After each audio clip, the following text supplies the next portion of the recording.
இன்றைக்கு நாம் வேதத்தை தியானிக்க போகிறோம். வேத பாடமாக அது என்னவென்று சொன்னால், லேவியர் ஆகமத்திலே பலிகளை குறித்து நம்ம பார்க்க போகிறோம். நன்றை புரிந்து கொள்ளுங்கள்.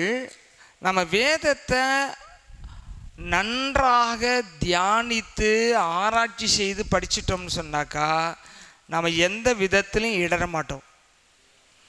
நம்ம வேதத்தை ஆராய்ச்சி பண்ணணும். அதான் வேதம் சொல்லுகிறது, கர்த்தருடைய வேதத்தை இரவும் பகலும் தியானமாக இருக்கிற மனுஷன் பாக்கியமான்னு சொல்லியிருக்கு. நம்ம நிறைய பிரசங்க கேட்கறது, பாட்டு கேட்கறத விட வேதத்தை ஆராய்ச்சி செய்வது தான் ரொம்ப நல்லது. அல்லேலூயா. அப்போ இன்னைக்கு என்ன நம்ம பார்க்க போகிறோன்னா, லேவியர் ஆகமத்தில் பலிகள். சொல்லுங்க, பலிகள். இந்த பலிகள் ஏன் ஆண்டவர் ஏற்படுத்துகிறார்னா, தேவன் பலியாக மாறப்போகிறார். அதற்கு நிழலாட்டமாக பலிகளை ஏற்படுத்துகிறார். இயேசு கிறிஸ்து பலியாக இந்த உலகத்திற்கு வரப்போகிறார். அதன் அடையாளமாக நிழலாக பழைய ஏற்பாட்டிலே பலிகளை தேவன் ஏற்படுத்துகிறார். நல்லா கவனிங்க. பலியினாலே அங்கே ரத்தம் சிந்தப்பட வேண்டும். அல்லேலூயா. சரி, எத்தனை பலிகள் இருக்கு அப்படின்னு பார்த்தா எழுதி கொள்ளுங்கள். ஒன்று, சர்வாங்க தகன பலி. ஒன்று சர்வாங்க தகன பலி. ரெண்டாவது பாவ நிவாரண பலி. பாவ நிவாரண பலி. மூன்றாவது குற்ற நிவாரண பலி. மூன்றாவது என்ன பலி? குற்ற நிவாரண பலி. நான்காவது சமாதான பலி. நாலாவது சமாதான பலி. ஐந்தாவது போஜன பலி. 5 பலிகள். சரி, இப்போ ஏன் ஒரே ஒரு பலி எழுதக்கூடாது? ஏன் 5 பலி எழுதியிருக்காரு அப்படின்னு பார்த்தா, ஒவ்வொன்றுக்கும் ஒரு நோக்கம் இருக்கிறது. நன்றை கவனிங்கள். முதலாவது சர்வாங்க தகன பலின்னு சொன்னாக்கா, தேவன் தன்னை முழுவதும் பாவிகளுக்காக அர்ப்பணிக்க போகிறதை அங்கு காட்டுகிறது. சர்வாங்க தகன பலி. கிறிஸ்து தன்னை முழுவதும் நமக்காக பலியாக போகிறார் என்பதை காட்டுகிறது. அதுக்கு பேர் என்ன? சரி, அப்போ சர்வாங்கம் அப்படின்னா அது நல்லா பிரித்து பாருங்க. சர்வ அங்கமும் தகனமாக பலி செலுத்தப்படுகிறதுனா எரிச்சல் சாம்பலாக்குறது. அந்த பலி மிருகத்தினுடைய ஒரு உறுப்பு கூட மிச்சம் வைக்காம எல்லாத்தையும் எரிஞ்சு சாம்பலாக்குறது. அதுதான் சர்வாங்க தகன பலி. அதுதான், அதுக்கு பேர் தான் என்ன? சர்வாங்க தகன பலி. சரி, ரெண்டாவது பலி நான் உங்களுக்கு சொன்னேன், பாவ நிவாரண பலி. என்ன பலி? பாவ நிவாரண பலி. பாவ நிவாரண பலின்னா என்னென்ன, ஒருத்தன் தவறு செஞ்சிட்டான், அந்த பாவத்துக்கு ஒரு பலியை செலுத்துகிறான். இப்போ ஒருத்தனை கொலை செய்துட்டான்னு வைங்களேன், திரும்ப அவனை எடுத்து கொடுக்க முடியுமா? இறந்து போனவனை. அது பாவம் இல்லையா? அதனால் அந்த பாவத்துக்கு அவன் என்ன செய்கிறான்? ஒரு பலி செலுத்துகிறான், அந்த பாவம் நிவர்த்தி ஆகிறதுக்காக. அதுக்கு பேர் என்ன? பாவ நிவாரண பலி. அப்போ திருப்பி எடுக்க முடியாத விஷயங்களுக்கு செலுத்தக்கூடிய பலி அப்படின்னு சொன்னால் பாவ நிவாரண பலி. ஸோ அடுத்தது ஒரு பலி இருக்குது, குற்ற நிவாரண பலி. குற்றம்னா அப்போ திருடிட்டான், அது திருப்பி கொடுக்க முடியும். திருப்பி கொடுக்க முடியும். இப்போ ஒரு ஆட்டை திருடிட்டான், மாட்டை திருடிட்டான், இல்லை பொருளை திருடிட்டான், ஒரு கண்ணுக்குட்டியை திருடிட்டான்னா, ஐயோ இது தப்பாச்சேன்னு நினச்ச உடனே அது திருப்பி கொடுத்துட்டு மறுபடி இவன் பலி செலுத்தணும். அதுக்கு பேர் குற்றத்தை உணர்ந்து செலுத்துகிறதுனாலே அதற்கு பெயர் குற்ற நிவாரணம் பலி. குற்ற நிவாரண பலி. புரியுதா உங்களுக்கு? சரி, அடுத்தது என்னன்னா சமாதான பலி. சமாதான பலி. இந்த சமாதான பலினா என்னன்னு சொன்னா, ஆண்டவருக்கு நன்றி செலுத்தணும், ஆண்டவருக்கு எதையா கொடுக்கணும்னு மனுஷன் விருப்பப்படும் பொழுதெல்லாம் எப்போ வேணால் போய் ஒரு ஆட்டை பலி செலுத்திட்டு அதில் ஒரு பங்கு ஆசாரியனுக்கு கொடுத்துட்டு மீதி பங்கை தான் வீட்டுக்கு கொண்டு வந்து புசிப்பான். அதுக்கு பேர் என்னது? சமாதான பலி. சரி, இதெல்லாம் மிருகத்தினுடைய பலிகள். இப்போ போஜன பலி அப்படின்னு ஒன்று இருக்குது, 5வது. அந்த போஜன பலின்னா என்னென்னா, இப்போ கோதுமை, ராகி, கம்பு, திராட்சை ரசம், இப்படியெல்லாம் நிறைய உணவுப் பொருட்கள் இருக்குல்ல, அந்த போஜனத்தைலாம் கொண்டு ஆண்டவருக்கு காணிக்கையாக கொடுத்தாக்கா அதுக்கு பேர் என்னது? போஜன பலி. அதை என்ன பண்ணுவாங்கன்னா, கொஞ்சம் கொஞ்சம் எடுத்து அந்த பலிபீடத்தில் வச்சு தகனிப்பாங்க. எல்லாத்துலேயும் கொஞ்சம் கொஞ்சம் எடுத்து தகனிப்பாங்க. நல்லா கவனிங்க, இந்த 5 பலிகளும் டீட்டெயிலாக என்ன செய்து எழுதப்பட்டிருக்கிறது வேத புத்தகத்தில். இப்போ நல்லா கவனிங்க, நம்ம என்ன பண்ணோம்? சர்வ அங்க தகன பலி சர்வ வல்ல தேவனுக்கே போடுறோம்ல. அப்போ என்னன்னா, இப்போ நாம தான் பலி பொருள். அப்போ நம்மளை முழுசாக அர்ப்பணிச்சா நம்ம என்ன பலி செலுத்துகிறோன்னு அர்த்தம்? சர்வங்க தகன பலி செலுத்துகிறோம் அர்த்தம். நம்ம பாவத்தை அறிக்கை செய்து என்னை ஒப்பு கொடுக்குறேன் ஆண்டவரேன்னு சொன்னால் என்ன பலி செலுத்துகிறோன்னு அர்த்தம்? பாவ நிவாரண பலி செலுத்துகிறோன்னு அர்த்தம். நம்ம குற்றத்தை அறிக்கை செய்து ஜெபிச்சா என்ன பலி செலுத்துகிறோன்னு அர்த்தம்? அடுத்தது நம்ம தேவனுக்கு தசம பாகங்கள் காணிக்கையெல்லாம் கொண்டு கொடுக்குறோம்னா அதுக்கு பேர் என்ன பலி? ஆண்டவருக்கு நமக்கு எந்த பிரச்சனை இல்லை, பாவமும் இல்லை, குற்றமும் இல்லை. ஆனாலும் கர்த்தருக்கு நன்றியாக நம்ம ஒரு காணிக்கை செலுத்துகிற பேர் அது என்னது? நமக்கு ஆண்டவருக்கு எந்த பிரச்சனை இல்லை, சமாதான பலி. அல்லேலூயா. போஜன பலி, முதற் பலன்கள்லாம் கொடுக்கணும், நிறைய சட்ட திட்டங்கள்லாம் ஆண்டவர் எழுதி வச்சிருக்காரு. இந்த புதிய ஏற்பாட்டு காலத்தில் நம்மை நாமே பலியாக நம்மை தினந்தோறும் அர்ப்பணிக்க வேண்டும். நம்மை நாமே பலியாக தினந்தோறும் பலி செலுத்தாம ஒரு ஆராதனை பழைய ஏற்பாட்டில் இல்லவே இல்லை. புதிய ஏற்பாட்டிலையும் நம்மை பலி செலுத்தாமல் ஒப்பு கொடுக்காம கமிட் பண்ணாமல் ஒரு ஜெபம் இருக்குன்னா அது ஜெபமாக இருக்காது. ஆகவே இந்த 5 பலிகளை நம்ம கொஞ்சம் சுருக்கம் அவனை டீட்டெயிலாக படித்தோம்னா யூனிவர்சிட்டியில் போய் படிக்கிற மாதிரி ஆகிடும். அதனால் அவ்வளோ நம்ம படிக்கிறதுக்கு சொல்லி கொடுக்கறதுக்கும் டைமு கிடையாது. நம்ம அரை மணி நேரத்தில் இதை முடிக்கணும். ஆகவே நன்றாய் கவனியுங்கள். லேவியராகமம் புஸ்தகத்தை எடுத்துக்கொள்ளுங்க என்னோடு கூட. லேவியராகமம் புஸ்தகம் ஏற்கனவே வாசித்தோம் இல்லையா? 1ஆம் அதிகாரம் 2ஆம் வசனம். நீ இஸ்ரவேல் புத்திரரிடத்தில் சொல்ல வேண்டியது என்னவென்றால், உங்களில் ஒருவன் கர்த்தருக்கு பலி செலுத்த வந்தால் மாட்டு மந்தையிலாவது ஒரு மிருகத்தை தெரிந்தெடுத்து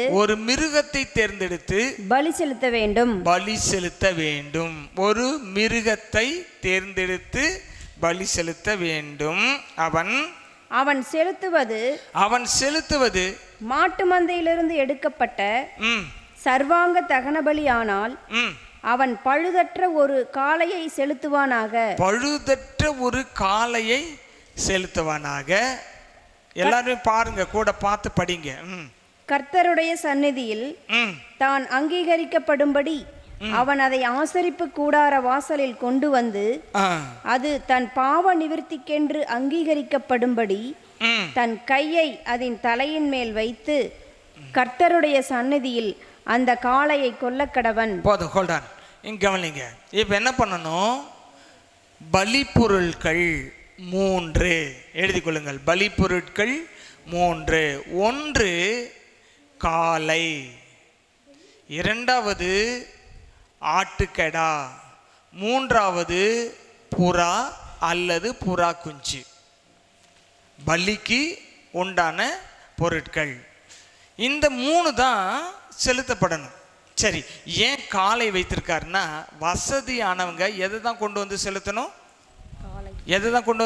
ஆண்டவருக்கு எந்த பலியாக இருந்தாலும் அவங்க வசதி பிரபுக்களாக இருக்கிறாங்க, நல்ல வசதியாக இருக்காங்கன்னா எதை கொண்டு வந்து கர்த்தருக்கு பலி செலுத்தணும்?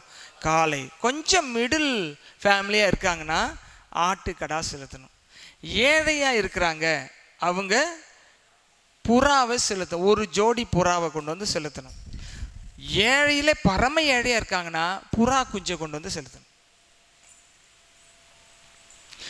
ஆனால் பலி செலுத்தணும் தன்னுடைய திராணிக்கு தகுந்த. சபையில் கூட நம்ம சில டைமில் ஒரு அறிவிப்பு கொடுக்குறோன்னு வைங்க, எல்லாம் உதவி செய்யுங்கன்னு.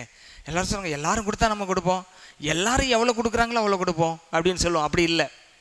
தேவன் அப்படி இல்லை. யாருக்கு அதிகமாக கொடுத்துருக்கிறாரோ அவங்கக்கிட்ட அதிகமாக கேட்பாரு. யாருக்கு நடுத்தரமாக கொடுத்துருக்காரோ அவங்ககிட்ட நடுத்தரமாக கேட்பாரு. ஏழையாக இருக்கிறவங்கள அவங்களும் கொடுக்கணும் தங்களால் என்றதை.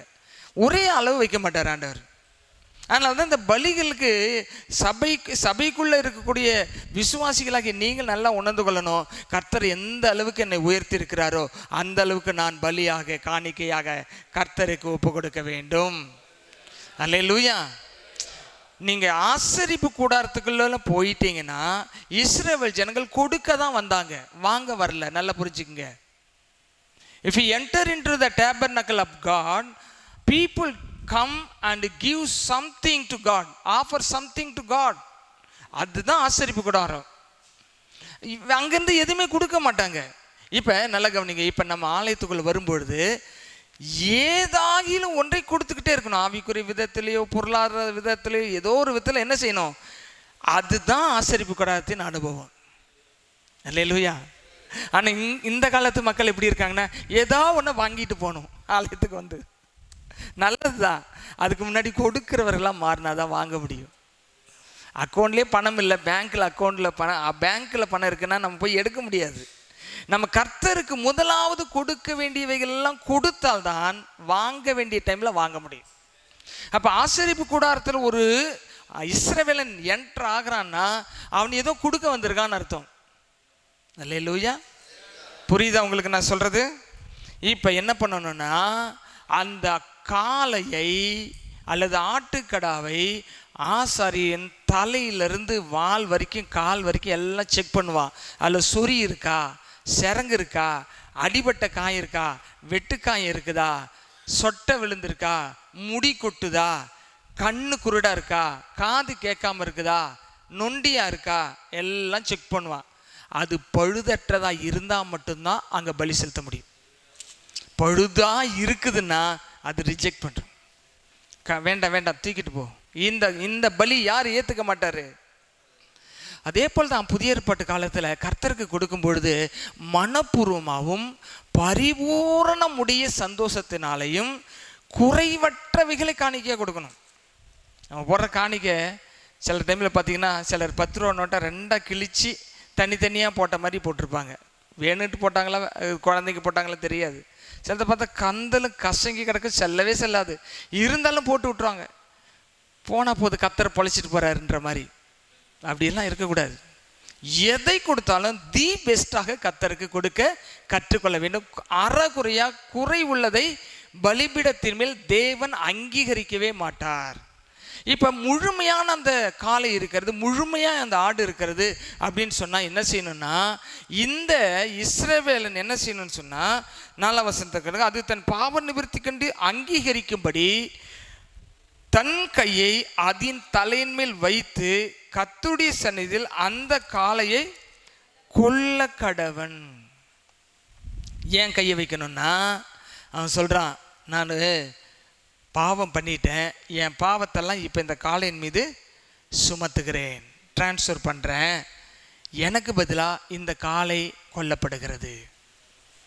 அவன் வீட்டில் வளர்த்த காளையை கொண்டு வந்து அவன் கண்ணுக்கு முன்னாடி அவனே வெட்டும் பொழுது அவனுக்கு எப்படி இருக்கும்? சே, நாம் பண்ண தப்பு பண்ணாத காளை பலி ஆயிடுச்சு, இனி நாம் என்ன செய்யக்கூடாது, இந்த பாவத்தை இந்த குற்றத்தை செய்யக்கூடாது என்ற உணர்வை உண்டாக்குவதற்காக தான் பலியை கர்த்தர் ஏற்படுத்துகிறார். எப்படி ஆண்டவர் எல்லாத்தையும் டிசைன் பண்ணி வச்சிருக்காரு பார்த்தீங்களா? அப்போ அவன் தலையின் மீது கையை வச்சு என்ன செய்யணும் பாருங்க, கொல்லக்கடவன். அப்பொழுது ஆரோனின் குமாரனாகிய ஆசாரியர்கள் அதன் ரத்தத்தை எடுத்து அதை ஆசரிப்பு கூடாராக இருக்க பலிபீடத்தின் மேல் சுற்றிலும் தெளிக்க. பலிபீடத்தை சுற்றிலும் அந்த ரத்தத்தை பிடிச்சு தெளிப்பாங்க. நல்லா கவனிங்க, தேவ பிள்ளைகள் ரத்தத்தை சாப்பிடக்கூடாது. அது எந்த மிருகத்தின் ரத்தத்தையும் வாங்கி வறுத்து சாப்பிட்றது பாவம், உயிரை சாப்பிட்றதுக்கு அர்த்தம். ரத்தத்தை சாப்பிடவே கூட. நிறையா இடத்துல என்ன பண்ணுவாங்க, கெட்டா விட்டு ரத்தத்தை புரட்டி அது ஒரு கூட்டு மாதிரி பொரியல் மாதிரி குழம்பு மாதிரி வச்சு விட்டு சாப்பிடவே கூடாது. ப்ரொஹிபிட்டட், தடை செய்யப்பட்ட ஒன்று. கர்த்தர் அதை அதை தெளிக்கணும் பலிபீடத்தின் மேல். பாவ நிவர்த்திக்காக தெளிக்கப்படுகிறது ரத்தம் பலிபீடத்தின் மேலே. அப்போ ஆசரிப்பு கூடாரத்துக்குள்ள மேலேருந்து சூரிய வெளிச்சம் அடிக்கும். அதுக்கு மேலே வந்து என்ன கிடையாது, கூடாரம் டென்ட் எல்லாம் கிடையாது. பரிசுத்த ஸ்தலத்துக்கு மகா பரிசுத்த ஸ்தலத்துக்கு தான் கூடாரம் போட்டு மூடி இருப்பாங்க. ஓப்பனாக இருக்கிற ஏரியானா பிரகாரம், அதில் என்ன இருக்கும், பலிபீடம் இருக்கும், தண்ணீர் தொட்டி இருக்கும். இவன் போய் அந்த காளையை வெட்டி ரத்தத்தை அவன் ஆசாரியம் பிடிச்சிட்டு போவான். அவங்களாம் வெட்ட மாட்டாங்க. பாவி தான் தான் செய்த பாவத்துக்காக தான் கொண்டு வந்த பலி பொருளை அவனே வெட்டணும். நல்லா கவனிங்க. நீங்கள் தவறு செய்தால் யாராவது ஒருத்தர் ஜெபம் பண்ணி விடுதலை வாங்கி கொடுப்பாங்க நினைக்கக்கூடாது.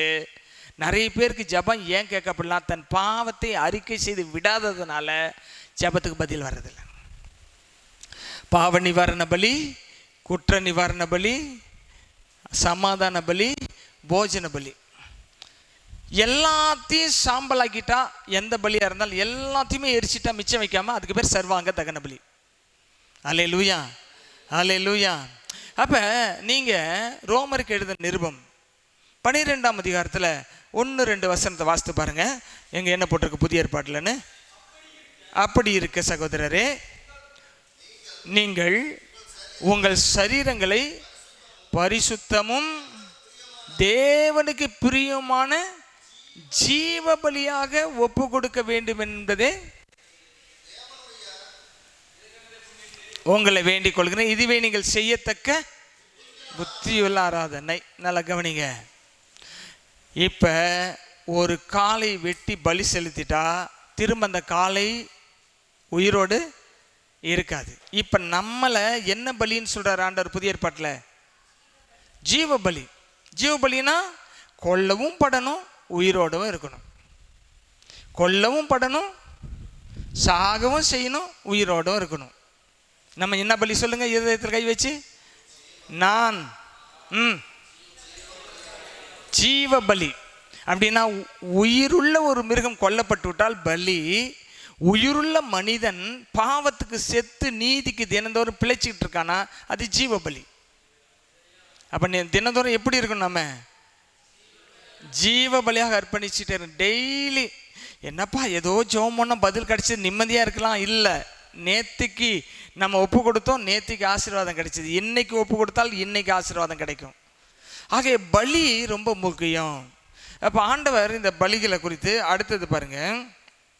பின்பு அவன் அந்த சர்வாங்க தகன பலியை தோல் உரித்து அதை சந்து சந்தாக துண்டிக்க கடவன். தோலை உரிக்கணும் கம்ப்ளீட்டாக. அடையாளத்தை எடுக்க வேண்டும் அர்த்தம். இப்போ ஒரு மாடு ஆடு உயிரோடு இருக்கும்பொழுது அதை எப்படி அடையாளப்படுத்துகிறாங்க? இந்த வெள்ளை மாடு இருக்கு பாரு, அந்த செவலை மாடு இருக்கு பாரு, அந்த கருப்பு மாடு இருக்கு பாரு, இந்த புள்ளி உள்ள மாடு இருக்குன்னு சொல்கிறாங்க இல்லையா, அந்த தோலை வைத்து அதை அடையாளப்படுத்துகிறார்கள். இப்போ முதலாவது கொல்லப்பட்டு விட்டால் இரண்டாவது தோல் உரிக்கப்பட்டு விட வேண்டும். அல்லேலூயா. அப்படின்னா ஒருவன் கிறிஸ்துவுக்குள் இருந்தார். 2 கொரிந்தியர் 5ஆம் அதிகாரம் 17ஆம் வசனம் வாசிங்க. 2 கொரிந்தியர் சாப்டர் 5 verse 17 என்ன சொல்றதுன்னா, ஒருவன் கிறிஸ்துவுக்குள் இருந்தால் புது சிருஷ்டியாக இருக்கிறான், பழவிகள் ஒழிந்து போயின, எல்லாம் புதிதாயின. கவனிச்சிங்களா? அப்போ நம்ம தினந்தோறும் என்ன சிருஷ்டியாக இருக்கணும்? நீங்கள் யாருன்ற அடையாளம் தேவனுக்குள்ள காட்டவே கூடாது, யாருக்கிட்டையும் காட்டவே கூடாது. நீங்கள் யார்? நீங்கள் யார் என்னன்னு போட்டிருக்கு அதில். கிறிஸ்துவுக்குள் பதில் சொல்லுங்க. கிறிஸ்துவுக்குள் புது சிருஷ்டி, நியூ கிரியேஷன். நியூ கிரியேஷனாக இருந்துக்கிட்டு நான் அவருங்க, நான் இவருங்க, நான் அப்படிங்க, நான் ஒன்றும் இல்லைங்க, நான் பூச்சிங்க, ஒரு புழுவுங்க, நான் இன்னாருடைய பையங்க, இப்படி தெரியாது, எங்கள் வகையறாவே இப்படி தாங்க அப்படின்னா நீங்கள் என்ன சிருஷ்டி இல்லை. புது சிருஷ்டி நீங்கள் ஃபோக்கஸ் பண்ண மாட்டீங்க, பழசையே ஃபோக்கஸ் பண்ணிட்டு இருக்கீங்க. அப்போ இந்த தோல் உரிக்கப்பட வேண்டும். There is no caste color greed in Christianity. அப்படிதான் இருக்கணும், ஆனால் இருக்குது. இங்கே கவனிங்க, நான் வாசிக்கிறேன். அப்பொழுது ஆசாரியனாகிய ஆரோனின் குமாரர் பலிபீடத்தின் மேல் அக்கினியை போட்டு அக்கினியின் மேல் கட்டைகளை அடுக்கி அவன் குமாரனாகிய ஆசாரியர்கள் துண்டங்களையும் தலையையும் கொழுப்பையும் பலிபீடத்தின் அக்கினியில் இருக்கிற கட்டையின் மேல் அடுக்கி வைக்க கடவர்கள். அந்த குடல்களையும் தொடைகளையும் அவன் தண்ணீரினால் கழுவானாக. அவைகளெல்லாம் ஆசாரியனின் பலிபீடத்தின் மேல் சர்வாங்க தகன பலியாக தகனிக்க கடவன். இது கர்த்தருக்கு சுகந்த வாசனையான பலி, தகன பலி. முழுசா ஒப்பு கொடுத்துடணும், எல்லாத்தையும் ஒப்பு கொடுக்கணும். நம்முடைய வாழ்க்கையில் எனக்கு இதுதான் பிடிக்கும், இதை கடவுள் செஞ்சுட்டா போதும், கடவுளுக்கு நன்றியாக இருப்பேன். இல்லை, உனக்கு பிடிச்சதான அந்த தலைக்கறியை கொண்டு வை, அந்த குடல் கறியை கொண்டு வை, அங்கே கால் கறியை கொண்டு வை, இந்த மார்க்கறியை கொண்டு வச்சிரு. எல்லாம் பேர்ன் ஆகட்டும், எல்லாம் எரிஞ்சு சாம்பல் ஆகட்டும். எனக்கு இதை பிடிக்குது, அதனால் கடவுளை இதை செஞ்சுட்டா நான் கடவுளை வணங்குவேன். No, you must sacrifice your life to God. அவர் பலிபீடத்தில் வச்சு நீ பலியாக மாறிடு, அவ்வளோதான், வேலை முடிஞ்சுது. அல்லேலூயா. பலி பொருளாக நம்ம ஒப்பு கொடுக்கணும். ஒப்பு கொடுக்கறதே மக்கள் ஸ்டாப் பண்ணிட்டு, கடவுள் எனக்கு என்னென்ன செய்ய போறாரு, இதெல்லாம் எனக்கு தேவை, இதெல்லாம் கொடுத்துட்டாருன்னா பரவாயில்ல, இந்த 40 நாளுக்குள்ளே இதெல்லாம் கொடுத்துட்டு வர பரவாயில்ல, அவருக்கு நான் நன்றியாக இருப்பேன். அவருக்கு ஒரு பொருத்தனை செஞ்சு என்ன பண்ணிடுவேன், ஒரு காணிக்கை செலுத்திடுவேன். ஒரு 1.25 ரூபா பொருத்தனை பண்ணியிருக்கேன், இந்த 40 நாளில் நிறைவேறிச்சுன்னா எவ்வளோ கொடுத்துருவேன் நான். எவ்வளோ பெரிய சாக்ரிஃபைஸ் பாருங்க. அவன் அந்த காலத்தில் ஆட்டையை வெட்டிகிட்டு இருக்கான், 20,000 மாட்டை வெட்டியிருக்கான், 10,000 ஆட்டை வெட்டுறான். இங்கே நம்ம 1.25 ரூபா காணிக்கை போட்டுட்டு சோத்திரம் அல்லேலூயா, ஆண்டவர் காசுக்கெல்லாம் ஆசைப்பட மாட்டாருங்க அப்படின்னு சொல்லிட்டு இருக்கிறோம். பலினாலே அது விலைக்கிரயத்தை இழப்பது தான் பலி. அல்லேலூயா. பழைய ஏற்பாட்டில் இருக்கிற அந்த நிகழ்ச்சிகள் தான் புதிய ஏற்பாட்டில் பொருளை கொண்டு வருகிறது. கிறிஸ்து அங்கு நிழலாக இருக்கிறார், புதிய ஏற்பாட்டுகளில் பொருளாக இருக்கிறார். நம்ம அதில் இருந்து ஆசீர்வாதங்களை இங்கே கொண்டு வந்துட்டு இருக்கிறோம். இப்போ நம்ம பழைய ஏற்பாட்டில் இல்லை, புதிய ஏற்பாட்டில் இருக்கிறோம். இப்போ போய் பலி செலுத்த வேண்டியதில்லை. ஆனால் நம்மை பலி செலுத்தாமல் தேவன் நம்மை அங்கீகரிக்க மாட்டார். அதுதான் ஜீவ பலின்னு நம்மளை சொல்கிறாரு. அதுக்கு கீழே பாருங்கள், 1ஆம் அதிகாரத்தில் அதுக்கு கீழே பாருங்கள், நான் வாசிக்கிறேன். அவன் குமாரனாகி ஆசை அதன் குடல்களையும் தொடைகளையும் எடுத்தாச்சா, வாசித்தாச்சா? அது ரைட். அடுத்தது பாருங்க, செம்மறி ஆற்றில் எடுக்கணும். அது என்ன பண்ணணும், அது அதே காலை எப்படி எல்லாம் பலி செலுத்தினாங்களோ அதே போல தான் பண்ணணும். 13ஆம் வசனம் வாசிமா. குடல்களையும் தொடைகளையும் அவன் தண்ணீரினால் கழுவுவானாக.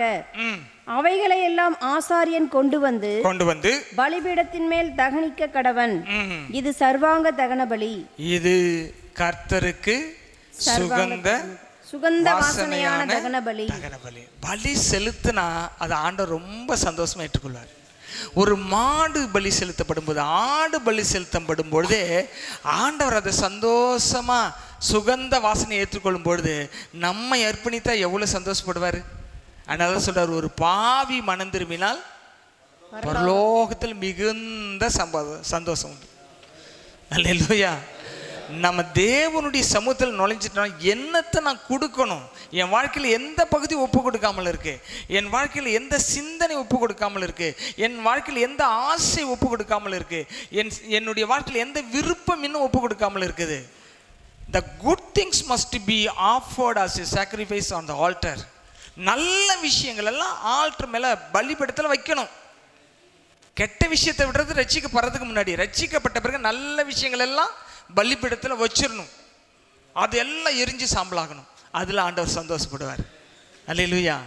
அதான் பரிசுத்த பவுல் சொல்றாரு, கிறிஸ்துவுக்கென்று லாபமாய் இருந்தவைகள் அவைகளோ அவைகளை கிறிஸ்துவுக்கென்று நஷ்டம் என்று விட்டேன், குப்பையாக எண்ணுகிறேன்றார். பாருங்க, அதுதான் சாக்ரிஃபைஸ். நம்ம எந்த அளவுக்கு ஆண்டவரை வச்சு எல்லாத்தையும் செக்யூர் பண்ண முடியுமோ அப்படி பண்ணிக்கிட்டு இருக்கிறோம் இந்த காலத்தில். இல்லை, கர்த்தர்கண்டு எல்லாவற்றையும் அவருடைய பலிபீடத்தில் வைக்கணும். அதை ஆண்டவர் அங்கீகரித்து ஆசீர்வதிப்பார். அப்போ நம்முடைய வாழ்க்கை பரிசுத்தமாகும். ஏன் இந்த பலிகள்னா பரிசுத்தமாக்குது. பழைய ஏற்பாட்டு காலத்தில் இது பரிசுத்தமாக்குறதுன்னு அடையாளமாக இருக்கிறது. நீங்கள் இதை புரிஞ்சுக்கணும்னு சொன்னாக்கா சங்கீதம் 32 எடுங்க. அதில் சொல்லப்பட்டிருக்கிற சில விஷயத்தை உங்களுக்கு சொல்லிட்டு மறுபடியும் லேவி ராகமத்துக்கு வந்து அதை வேகமாக பார்த்து முடிச்சிடலாம். ஓகே, கொஞ்சம் வேகமாக ஃபாலோ பண்ணுங்க. 32ஆம் அதிகாரம். எவனுடைய மீறுதல் மன்னிக்கப்பட்டதோ, எவன் பாவம் மூடப்பட்டதோ அவன் பாக்கியவான். எவனுடைய அக்கிரமத்தை கர்த்தர் எண்ணாதிருக்கிறாரோ, எவனுடைய ஆவியில் கபடமில்லாதிருக்கிறதோ அவன் பாக்கியவான். நல்லா கவனிங்க. எவனுடைய மீறுதல் மன்னிக்கப்பட்டது, என்னுடைய பாவம் மூடப்பட்டது. பழைய ஏற்பாட்டில் மன்னிக்கப்படுகிறது, மூடப்படுகிறது, ஆனால் நீக்கப்படவில்லை. மன்னிக்கப்படுகிறது, மூடப்படுகிறது. ஏன்னா ஆட்டின் ரத்தமும் மாட்டின் ரத்தம் பாவத்தை மூடுகிறதை தவிர பாவத்தை நீக்கவில்லை. மத்திய 1:21 வாசித்து பாருங்க. அவள் ஒரு குமாரனை பெறுவாள், அவளுக்கு இயேசு என்று பெயரிடுவாயாக, ஏனெனில் அவர் தமது ஜனங்களின் பாவத்தை நீக்கி அவர்களை ரட்சிப்பார். sacrifice. தேவன் தன்னையே பலியாக்கினார், நம்மை ஜீவ பலியாக வாழ சொல்லுகிறார். தினந்தோறும் பாவத்துக்கு செத்தவனாகவும் பரிசுத்தத்துக்கு உயிருள்ளவனாகவும் வாழ்ந்து கொண்டிரு, அதுதான் ஜீவ பலி. இங்க மறுபடியும் லேவியராகமம் புஸ்தகத்துக்கு வாங்க. லேவியராகமம் புஸ்தகத்தில் அந்த அதிகாரத்தை நம்ம முடிச்சிடலாம். 14ஆம் வசனம் கவனிங்க. அவன் கர்த்தருக்கு செலுத்துவது பறவைகளில் இருந்து. காலை பார்த்தோம், ஆட்டுக்கடா பார்த்தோம், இப்போ என்ன போட்டிருக்கு? பறவைகளில் இருந்து எடுக்கப்பட்ட சர்வாங்க தகன பலியானால் காட்டுப்புறாக்களிலாவது புறா குஞ்சுகளிலாவது எடுத்து செலுத்த கடவன். அதை ஆசாரியன் பலிபீடத்தண்டையில் கொண்டு வந்து அதன் தலையை கிள்ளி பலிபீடத்தில் தகனித்து அதன் இரத்தத்தை பலிபீடத்தின் பக்கத்தில் சிந்தவிட்டு அதன் இரைப்பையை அதன் மலத்தோடும் கூட எடுத்து அதை பலிபீடத்தண்டையில் கீழ்ப்புறமாக சாம்பல் இருக்கிற இடத்தில் எரிந்துவிட்டு பின்பு அதன் செட்டைகளுடன் அதை இரண்டாக்காமல் பிளப்பானாக. பின்பு ஆசாரியன் அதை பலிபீடத்தில் உள்ள அக்கினியில் இருக்கிற கட்டைகளின் மேல் தகனிக்க கடவன். இது சர்வாங்க தகன பலி, இது கர்த்தருக்கு சுகந்த வாசனையான பலி. பாருங்க, நீங்க ஒப்பு கொடுத்து ஜெபிச்சீங்கன்னா ஆண்டவருக்கு ரொம்ப சந்தோஷமா இருக்கும். நீங்க அவரை ஒப்பு கொடுக்க வச்சிடாதீங்க. இன்னைக்கு நிறைய பேர் ஜெபத்துல யாரை ஒப்பு கொடுக்க செய்றீங்களா இல்லையாப்ப?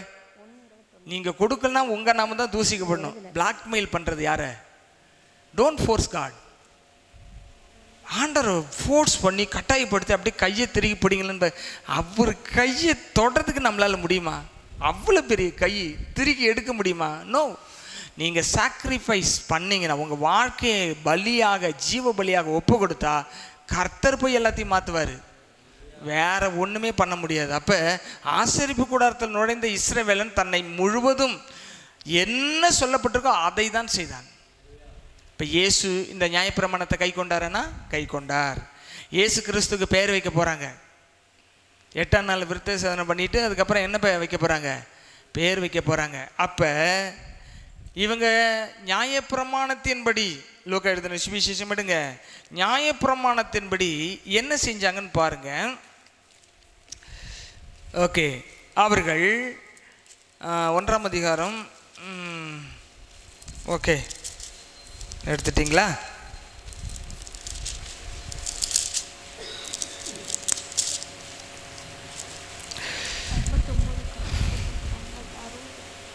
சரி, இப்போ கவனிங்க. 2ஆம் அதிகாரம் எடுத்துங்க.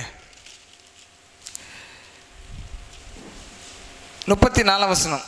பின்னும் சிமியோன் அவர்களை ஆசீர்வதித்து அவருடைய தாயாகிய மரியாளை நோக்கி, இதோ அநேகருடைய இருதய சிந்தனைகள் வெளிப்படத்தக்கதாக இஸ்ரவேலில் அநேகர் விழுகிறதற்கும் எழுந்திருக்கிறதற்கும் விரோதமாக பேசப்படும் அடையாளமாவதற்கும் இவர் நியமிக்கப்பட்டிருக்கிறார்.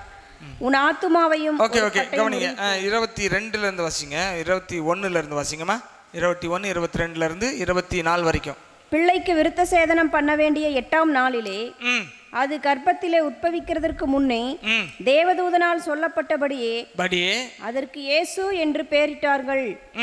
மோசேயின் நியாயப்பிரமாணத்தின்படியே அவர்களுடைய சுத்திகரிப்பின் நாட்கள் நிறைவேறின போது முதற் பேரான எந்த ஆண் பிள்ளையும் கர்த்தருக்கு பரிசுத்தமானது எண்ணப்படும் என்று சரி கர்த்தருடைய நியாயப்பிரமாணத்தில் எழுதியிருக்கிறபடி அவரை கர்த்தருக்கென்று ஒப்புக் கொடுக்கவும் கர்த்தருடைய நியாயப்பிரமாணத்தில் சொல்லி இருக்கிறபடி ஒரு ஜோடு காட்டுப்புறாவையாவது